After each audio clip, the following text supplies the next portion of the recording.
So good morning once again to all of you, and I can see the smiling faces. Don't look very serious. Those who are looking serious, please don't look serious. Have a smile on your face.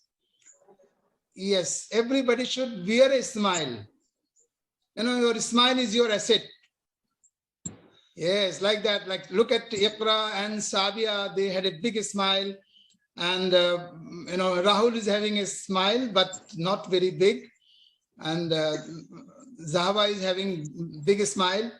So that smile is the asset. You should always have that. Savia Sheikh, I can see her smile. Simran, I can't see smiling. She's looking very serious, as if she has some burden on her shoulders. And yes, Oshi is smiling, giving a very pleasant smile, and Hashmi too. That's very good. Let me ask you, about yesterday's session. How, is there anyone who can recall all the 6 points that we discussed yesterday? हमने जो कल 6 point discuss किए थे, actually 5 point थे, लेकिन उसमें एक point एक दिन पहले का था, वो हम 6 पॉइंट कर देते हैं. तो 6 पॉइंट कौन है आप में से जो उन सब 6 के 6 पॉइंट को रिकॉल कर सकता है? There will be a prize for the person, but all the 6 points in the order. There will be a prize. I have 5 points. Yes, I think Iqra raised the hand first, so let Iqra say. Yes, Iqra, in the order, okay?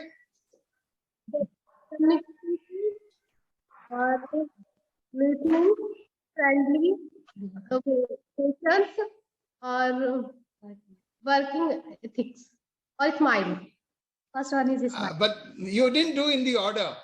Though Sabia was helping you, but the order was not correct. You have been anyone who can say in the order?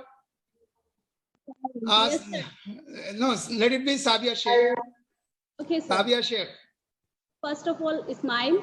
Okay. And communication. Okay. Listening skill. Yes. And friendly Yes. attitude. Yes. And fourth, like patience. Yeah. And ethics. Okay. Strong work ethics. Okay. Strong work ethics. Okay, that's really great that you all remember. Though there was a little bit of hesitant, that Sabia was, and Iqra also did, but not in the right order. So there will be some prize for both of you, for Iqra and for Sabia both. I will discuss with Manju ma'am what prize has to be given. ठीक है, तो कुछ ना कुछ prize जरूर मिलेगा. और ये होता है हमारा एक तरह से जो है रिकैपिचुलेशन, कि हमने पिछले दिन क्या पढ़ा था, क्या पढ़ाया था, उसको कैसे अगले दिन हमें लेसन शुरू करना है. तो लेसन आते ही जो है वो हमें अच्छी बातों पे शुरू करना है और पिछले दिन की बातें जो है ताज़ा करनी है. ये भी एक तरीका होता है क्लासरूम में, जो हम सभी को एज ए टीचर जो है हम करते हैं, है ना. ये जानना चाहते हैं कि बच्चों ने कुछ याद रखा कि नहीं रखा, है ना, जो कुछ हमने कल डिस्कस किया था. Yes, miss Manju, you want to say something, आप कुछ कहना चाह रही थी? एक्चुअली क्योंकि कल का और उससे पहले दिन का भी सेशन आई कुडंट अटेंड, इसलिए I can't say much about it. लेकिन जो कुछ भी आप कह रहे हैं, या वी मस्ट रिकैपिचुलेट कि हमने कल क्या पढ़ाया, आज उसको उन्हें याद है कि नहीं. That's a very good way. और इंसेंटिव भी जरूर दे देना चाहिए. जी बिल्कुल. चलिए, अब मैं आज भी हम उसी को कंटिन्यू करेंगे, उसी बात को जारी रखेंगे. हम डिस्कस कर रहे थे कि एक टीचर के अंदर कौन सी क्वालिटीज होती हैं, कौन सी विशेषताएं हैं, कौन से गुण हैं जो एक अच्छे टीचर में होते हैं या उसको एक अच्छा टीचर बनाते हैं. उसकी हमने बात की थी. सबसे पहले स्माइल की बात की, एक बहुत ही प्रेजेंट होना चाहिए टीचर, स्माइलिंग फेस होना चाहिए, है ना. उसके अंदर अच्छी सी कम्युनिकेशन स्किल्स होनी चाहिए, जिसको हम संचार कौशल कहते हैं हिंदी में. और उसको लिसनिंग स्किल, यानी वो खुद उसके अंदर ये भी पावर हो कि वो बच्चों की बात को सुन सके. लिसनिंग स्किल्स में ज्यादा हम बात वही करते हैं कि हमें खुद तो अपनी बात कहनी है, लेकिन हमें बच्चों की बात भी सुननी है. और बहुत ही एटमॉस्फेयर, एटीट्यूड जो है, यानी उसका जो रवैया है वो बहुत ही दोस्ताना होना चाहिए. उस दोस्ताना रवैये पे कहीं जो है मेरे ख्याल से साबिया ने एक बात उठाई थी. कई बार बच्चे सुनते नहीं हैं जब हम बहुत ज्यादा दोस्ती में आ जाते हैं, बहुत फ्रेंडली हो जाते हैं, लेकिन वहां पे डिसिप्लिन कंट्रोल करता है कि हमें डिसिप्लिन भी उतना ही, एक बैलेंसिंग करनी है हमें स्माइल और डिसिप्लिन के बीच में, दोस्ताना रवैया और डिसिप्लिन के बीच में कहीं ना कहीं वो थोड़ा सा डिस्टेंस तो होता है और उसको हमें मेंटेन भी करना है, लेकिन एटीट्यूड हमारा हमेशा फ्रेंडली होना चाहिए। और फिर हमें बहुत ज्यादा पेशेंस की जरूरत होती है एक टीचर को, और हमारे जो प्रोफेशनल एथिक्स हैं, यानी जो स्ट्रॉन्ग वर्क एथिक्स है, वो उसमें हमारा जैसे पंक्चुअलिटी है, टाइम से आना है, टाइम से रेडी होना है, अपनी हर एक चीज तैयार करके रखना है, हमें ये जानना है कि आज मुझे क्या करना है क्लास में, ये सब उसके अंदर में आता है। तो अब उसी को हम आगे बढ़ाएंगे। नेक्स्ट जो है पॉइंट मैं जल्दी से शेयर करूंगा अपना स्क्रीन आपके साथ।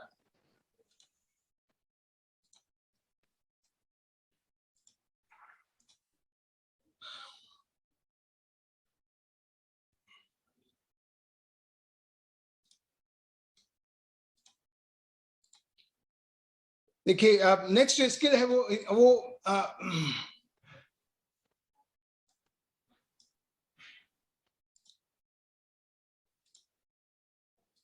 ऑर्गेनाइजेशनल स्किल है हमारी, जो बहुत जरूरी स्किल है हम सबके लिए। ऑर्गेनाइजेशनल स्किल में आप देखेंगे कि आपको बहुत सारे काम करने पड़ते हैं टीचर्स को, है ना। हम इसको शुरू से शुरू करते हैं एक बार फिर। आप देखेंगे स्कूल में, क्लासरूम में टीचर्स की जिम्मेदारी होती है बहुत सारे काम करने के लिए, बहुत सारे छोटी छोटी एक्टिविटीज ऑर्गेनाइज करनी है, कोई फंक्शन ऑर्गेनाइज करना है, या क्लास असेंबली आपको ऑर्गेनाइज करनी है। तो जब तक आपके पास ऑर्गेनाइजेशन स्किल्स नहीं होंगी तो आप वो काम नहीं कर पाएंगे।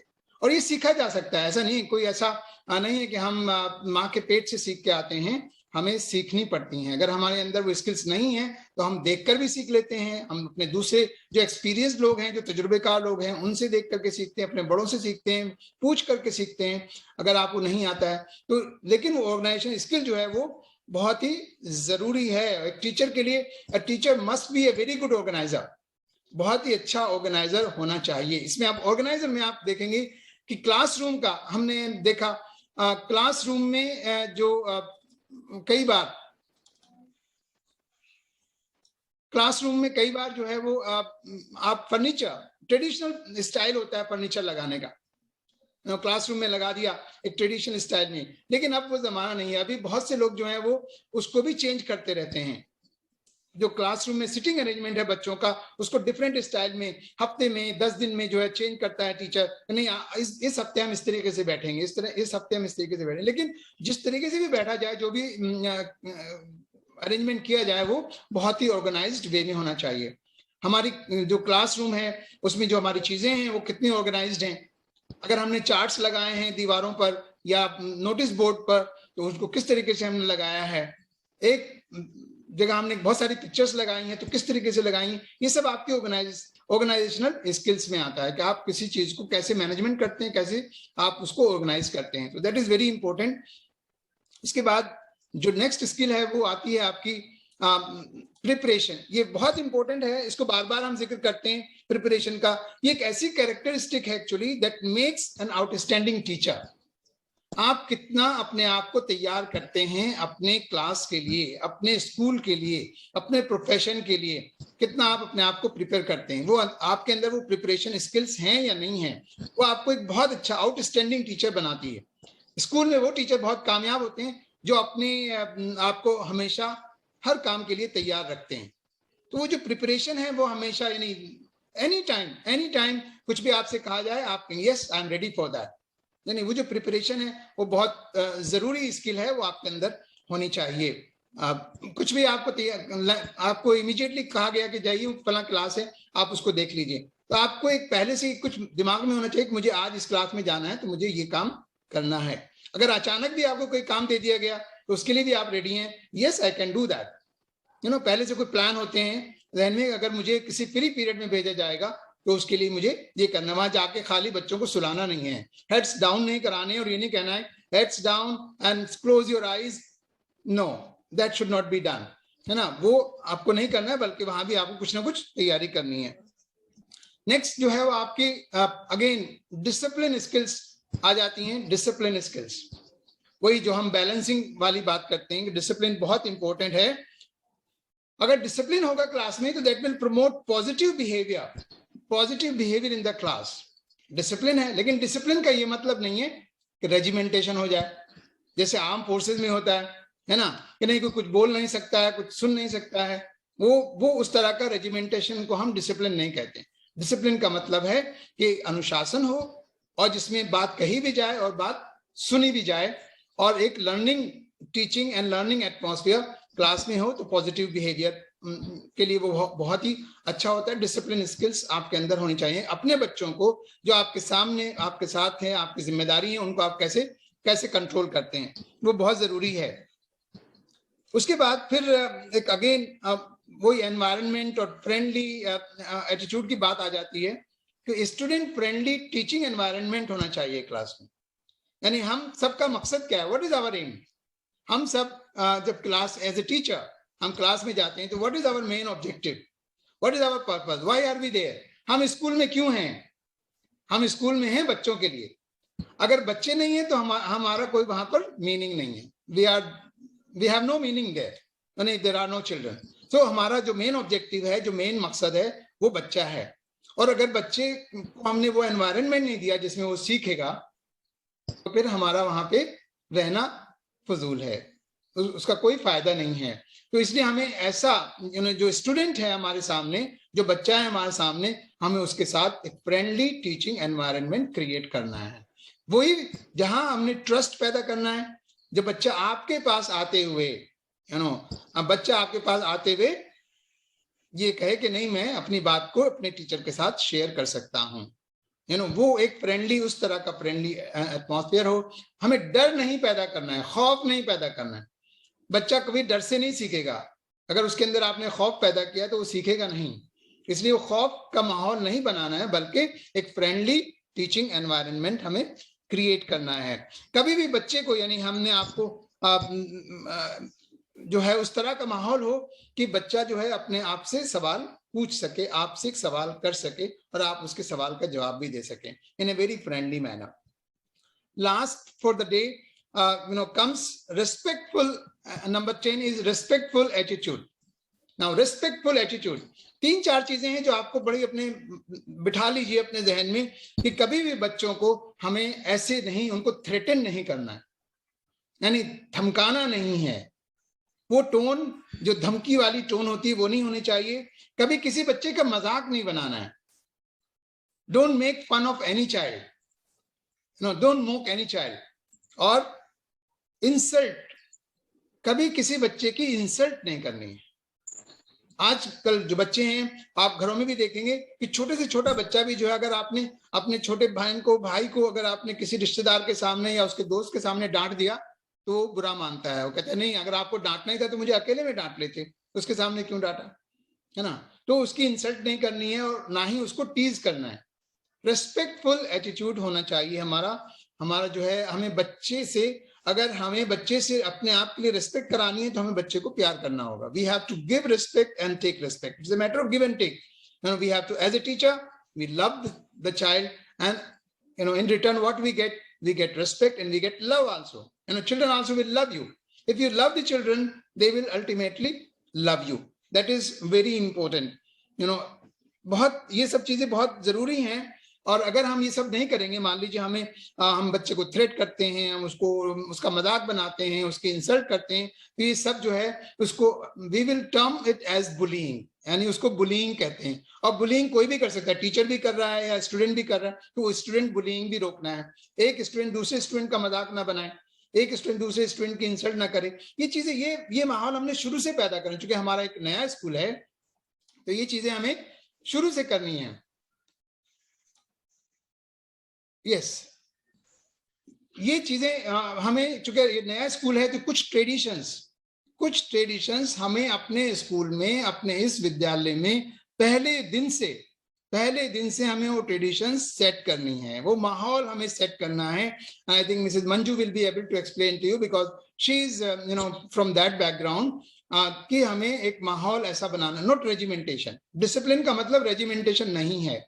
डिसिप्लिन का मतलब है जहां पर वो माहौल हो जहां रेस्पेक्ट भी है, जहां लव भी है, जहां एथिक्स, वर्क एथिक्स भी है, जहां एक दूसरे की इज्जत की जाती है, एक दूसरे के ऊपर भरोसा किया जाता है, एक दूसरे के ऊपर एतमाद किया जाता है, और अपना गोल जो हमने सेट किया है, जो हमारा गोल है, उसकी तरफ हम इकट्ठे एक साथ बढ़ते चले जाते हैं। वही माहौल हमें अपने इस स्कूल में क्रिएट करना है। ये स्कूल हमें दूसरे स्कूलों से अलग बनाना है।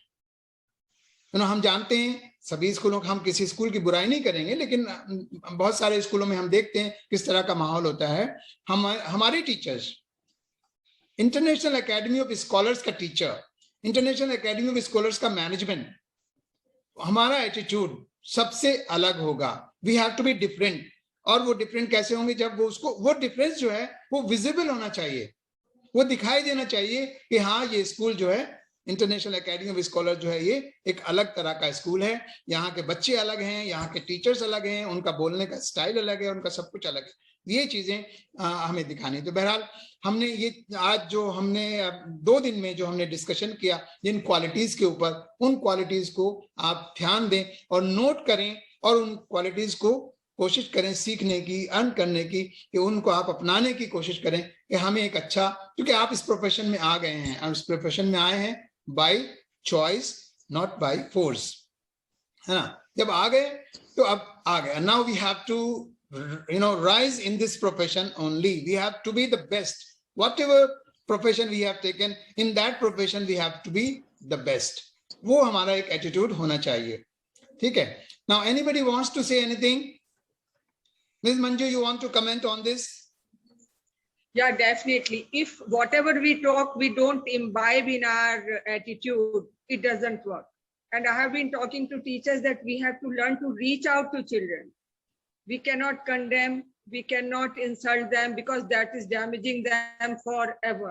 And they will have grudge against us. They will not respect us if we condemn them.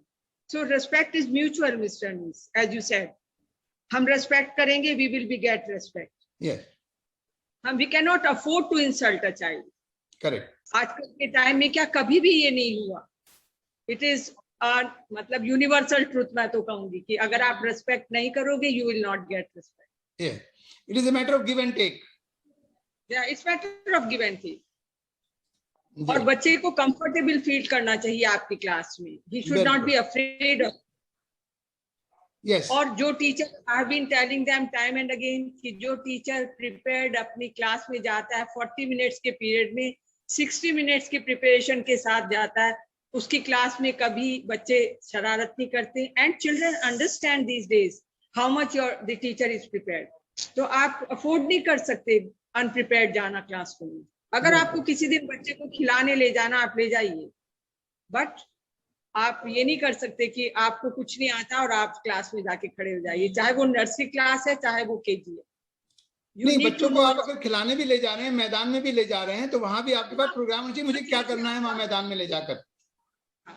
वहां पर भी आपको क्या, how would you engage them for 40 minutes. जी, the teacher also need to know this.